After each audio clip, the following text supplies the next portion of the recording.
Kapag sinabi mong success, ano ang unang pumapasok sa isip mo? Promotion? Position? Power? Pero kay Jesus, ang tunay na tagumpay ay hindi tungkol sa taas, kundi sa paghiling na maglingkod. Panahon na muli para ibahagi ko sa inyo ang kaunting mensaheng nakapagpapatibay ng loob sa pamamagitan ng Ebanghelyo ngayong araw. Ebanghelyo natin ngayon ay mula sa Mateo 20:20 hanggang 28. Lumapit ang ina ni Santiago at Juan kay Jesus. May special request. Panginoon, paupuin niyo po sana ang dalawang anak ko, isa sa kanan ninyo at isa sa kaliwa, kapag naghari na kayo. Pero tinanong sila ni Jesus, kaya ba ninyong inumin ang saro na iinumin ko? Sagot nila, kaya po.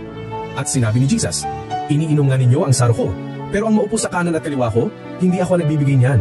Iyon ay para sa mga pinaglaanan ng aking ama. Nag-init ang ulo ng ibang alagad, kaya tinawag sila ni Jesus at tinuruan sila ng bagong pamantayan. Ang sinumang nais maging dakila sa inyo ay dapat maging lingkod.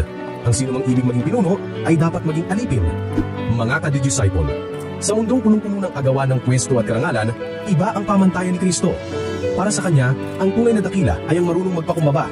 Ang totoong boss sa mata ng langit ay yung marunong maghugas ng paa ng iba.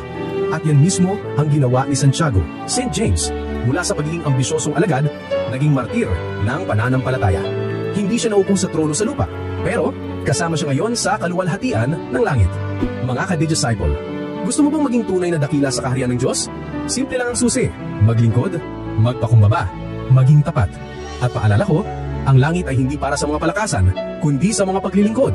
Ako po si Brother Rai, be a digital disciple. Share Christ in every click. God bless.